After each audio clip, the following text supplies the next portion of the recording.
Hi, I'm Leighton Hopman. I'm at my house in Arkansas with my dad, Perry Hopman. I'll be conducting an oral history interview with him about his experience serving in the United States military during Hurricane Katrina. So, hi, thank you for coming. Hello, you're welcome. So, thank you for taking the time to talk with me about this today. And how about we get started? Let's do it. So, can you tell us your first and last name? My first name is Perry. Last name is Hopman. Weird, same last name as mine. How old are you? I'm 48. And of course, what is your current living situation? Like, are you married or have kids? I am married and I have 2 children. Really? Are they nice? One of them. I'll let you decide which one. Alrighty then. And what is your current occupation? I'm a locomotive engineer for Union Pacific. That sounds intense. I don't really know anything about it. I drive trains. Sounds cool. So let's actually really get started and get some background information about your career in the military. So how old were you when you joined the military, and what branch did you join? 17 and a half, and I joined the Army. The Army. And when did you join the Guard?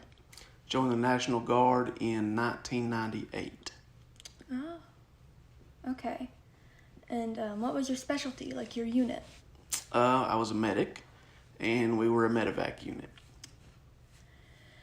And are you still in the military? I am not. Why? Well, I was medically retired in 2015. Okay. And, well, how many years did you serve? About 16 in total. Wow. What was your rank whenever you retired? I retired as a staff sergeant. Oh, how high or low is that? I don't know. Well, on a scale of 1 to 8, or actually 1 to 9, it's a 6. Okay.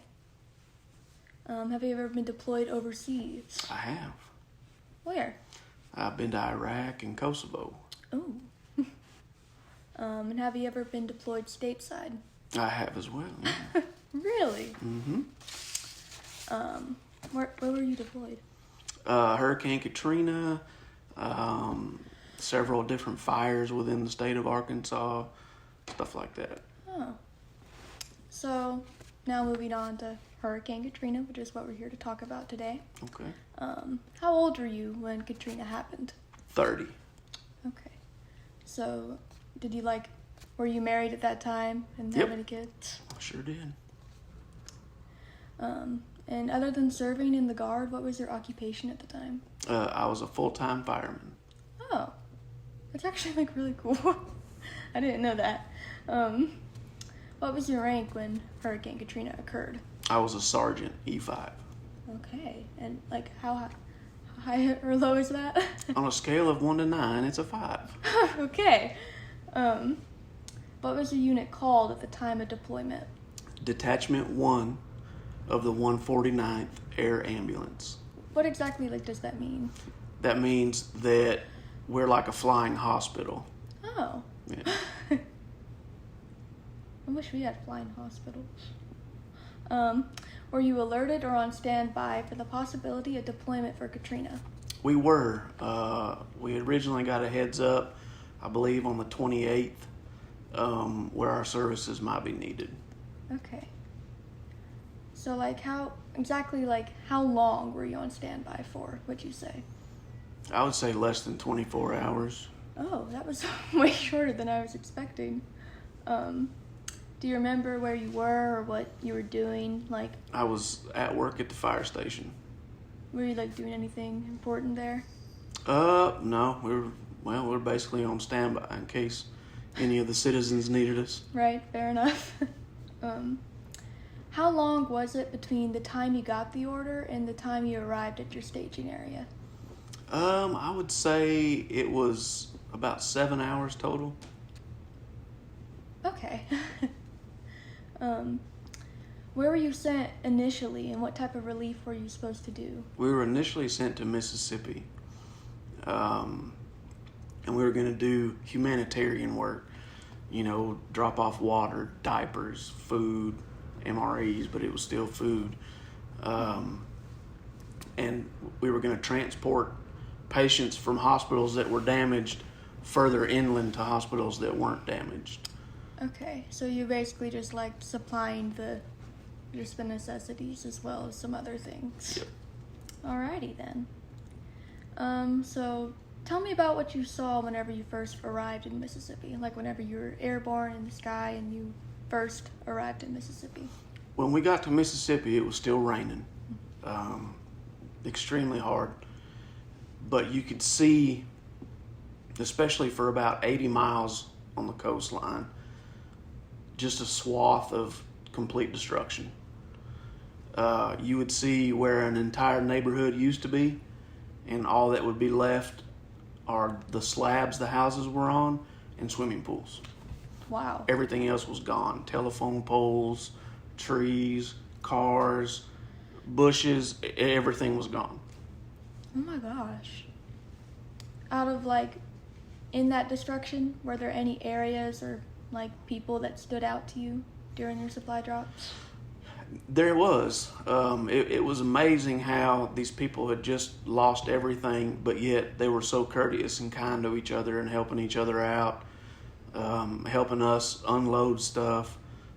Just extremely thankful for what we were doing, and it was surprising how high their spirits were, even though they just lost everything. Yeah, that's incredible. Yeah. Do you remember any specific things people said or did whenever you dropped off the supplies? A lot of them would cry because they're extremely thirsty, extremely hungry, tired, and just receiving help was such a weight off their shoulders that their emotions would just take over. Yeah. So when did your orders change? They changed on the 29th. After the second levee breached in New Orleans. We were then transferred. Our leadership then became under the Coast Guard. Okay. And our complete mission profile changed from humanitarian to rescue.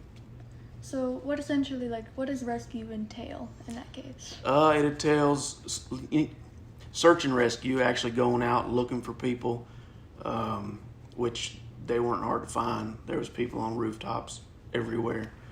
Mm-hmm. But we would have our helicopters and what you call a hoist, and a hoist is just a seat on the end of a cable. And the crew member would lower me down. I'd get out, get everybody organized, and then we'd start bringing them up one by one. Oh, okay. So was that all that you did every day, or what was your day-to-day routine for? Day-to-day routine was we would wake up, we would fly from the Coast Guard base into New Orleans, and we would we'd look at a map prior to that, and we would do grids over certain areas on the map. And once we would complete a grid and get everybody that we could rescued in that grid, we'd move to the next grid, and we would do that from daylight to dark, in the pouring rain. It was pretty tough, but it just seemed like every time you'd look out your window, you'd see more people. It just kept coming out. In order to make the grids, were you required to do any training to know how to do that? Did the Coast Guard show you anything? Our pilots are pretty well skilled at that. That's something that they learn in flight school. And the guys in the back like me, we know a little bit about it. But it was a team effort for sure. But the pilots would actually plot the grids. Okay. Yeah. And just go ahead and take us there with you. What was your first impression of seeing New Orleans whenever you first flew over it? Total devastation and destruction. There was houses that were floating down streets. All of your normal safe areas, police departments, hospitals, fire stations, they were completely underwater. You would see hundreds of police cars in this parking lot, and every single one of them's underwater. So all your safe places weren't safe. The people who are supposed to help you, all the public servants, they were in the same situation that everybody else was. Wow. But the sheer amount of water and the power of water was it was breathtaking.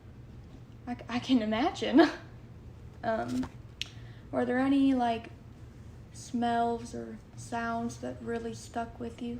There was a lot of stuff burning, and because there was no fire departments able to do anything, they just kept burning. So there was a burning house smell. The gas line ruptured, so you get that rotten egg smell. Oil, gas. It was just inundated with different types of smells. Wow. Yeah, the water looked black. Ew. Yeah, it was. When it would get on you, you'd stink. It was pretty bad. Horrible. Yeah, it was pretty bad. So we know now how you went about saving people, but let's say that they hadn't made it to the roof. How would you go about finding them? Well, there was one instance that we saw a bed sheet through a whirlybird hole. The whirlybirds are the things on top of your house for your attic that spin and sucks heat out of the attic. Well, they had managed to knock that loose, and they had a bed sheet, and they were waving it out of that little hole, and we saw them. So you've told us about how you got people up. Are there any specific instances that you remember that you struggled to get people up, or that they were just reluctant to take the cable? Oh, absolutely. There was people that you saw the whole range of emotions. When we got to them, they were terrified. Then they were excited because they were being rescued. Then they were scared to death because they're going up with me on this cable into a helicopter. I can imagine. Then they were relieved when they would get in the helicopter. And then they would look out the window and see their entire town decimated. And they would be sad. So you saw the whole range of emotions within just a couple minutes. One of the rescues I remember is where I got this hammer. Oh. And this claw hammer helped me take a whirlybird hole, which is not very big, and turn it into a 6-foot by 8-foot hole in a rooftop. And they had an entire family down there, and one of them was mentally challenged. And he weighed probably about 300 plus pounds, over 6 feet tall, just a huge kid. When I was trying to get him situated on the hoist, it was incredibly difficult because I was trying to communicate with him and he was just kind of looking around and stuff like that. So I told him to give me a hug and hold on as tight as he could. Well, he understood that. And he about squeezed me in two. But we finally got him up out of that hole in the roof into the helicopter. And then, of course, we took the rest of his family after that. And I tried to give the hammer back, and the dad said that I earned this hammer and that I could take it with me and I might be able to use it to help somebody else. Oh, so it was the family that gave you the hammer. Yeah. That's awesome. So, were there any other specific rescues that stick with you on a personal level that you think about? Yeah, there was a time that we were getting people off a rooftop of an apartment complex, and a lightning storm brewed, and it was just lightning crashing all around us, and it was raining extremely hard, and we're trying to communicate with these people over the sound of the helicopter, the thunder rolling, the rain beating down on us. And we ended up getting everybody off the rooftop after a couple different trips. But it was pretty scary. It's pretty scary. I can imagine. That does not sound fun. No. Were there any people that, like, no matter how you tried to convince them or anything, they would just refuse to leave? There was a few. One of them, we didn't allow people to bring stuff with them. Because if you let one, then they're all going to want to. Mm-hmm. And that was extremely difficult to tell people, no, you can't have the baby blanket from your firstborn or what have you. Yeah. This guy had a trash bag. And he was not getting off that rooftop without that trash bag. And I told him, sir, you can't bring it. Sir, you can't bring it. And finally, he was so adamant that he wouldn't leave without it. I said, what's in the trash bag? And he said, it's all my family's Bibles. Oh. And at that point, I'm not messing with God at this point. So I was like, okay, you can bring them. Yeah, sure. Come on. There was another time where I was lifting a lady up, and we were about halfway between the rooftop and the helicopter, and she handed me a newborn baby out of her shirt. That was eye-opening. Just stuff like that. Yeah. So, exactly how many days were you there? 12 in total. Wow. Yeah. During those days, was it like you were going nonstop, or did you have time to, like, stop, eat, rest? It was nonstop. We would have MREs in the helicopter with us, and we would sneak bites of stuff in between missions or when we were getting fuel and stuff like that. I can't imagine going nonstop like that. That sounds miserable. So, there was quite a bit of false reporting in the news during that time. Were you aware of any of that? We had heard of stuff going on in the Superdome, but we didn't have any first-hand knowledge of it. We heard the same rumors that everybody else was hearing, which was unfortunate. Yeah, so y'all were kind of also in the dark, just kind of doing whatever y'all could to help. Mm-hmm.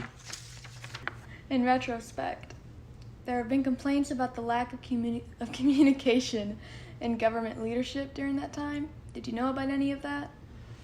Yeah, we could see some of it. The lack of communication is understandable in the beginning because there were no cell phones. There were no radio stations. Everything was destroyed. In the beginning, we were having handwritten notes brought to us from the higher commands and stuff on stuff they wanted us to do or on grids they wanted us to look at, stuff like that, until we got the military side communications all the way up. Then it became a lot more fluid, but at the get-go, it was word of mouth, basically. Mm-hmm. So it did affect us negatively in some ways, but it was almost expected because all your means of normal communications were wiped out. So you're kind of just like lukewarm about the complaints. You understand them, but it's like it's all you had. Right. So, do you think that your time and work was affected by any of that? I would say no, because our command structure with the Coast Guard was extremely good at letting us do what we knew how to do, and that was rescue people. Right. And the aircraft could talk to each other with the aircraft radios. So that's what kept all the command and control so we didn't run into each other or get in each other's way, stuff like that. So that line of communication was always open, so it didn't affect us too much. So, as we've already discussed, the communication was just like, it was struggling during all of that. Yeah. So, did you have a way to talk to your wife and kids, or was it just nothing? You had no time to communicate? No way? I don't remember making any communication with them until the way back after leaving, but I don't honestly remember 100%. Right. That's understandable. Everything that's happened, I get it.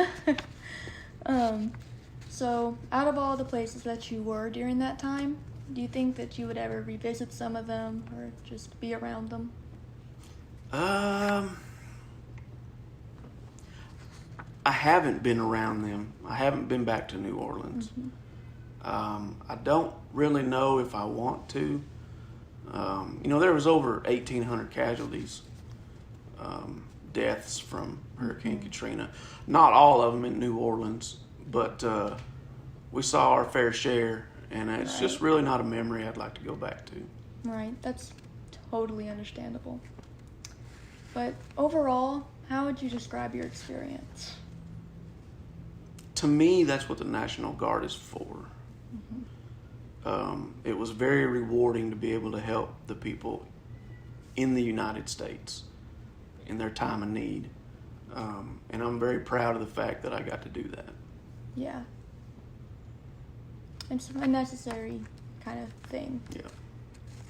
Well, thank you so much for taking the time to talk with me about this. I'm proud of the work that you did, and I know that you are too, because why would you not be?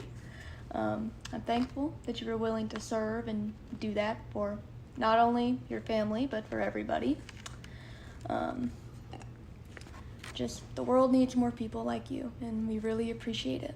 Thank you for taking the time to listen to this oral history interview, of course with accounts as told by my dad, Perry Hopman. Thank you so much. Bye.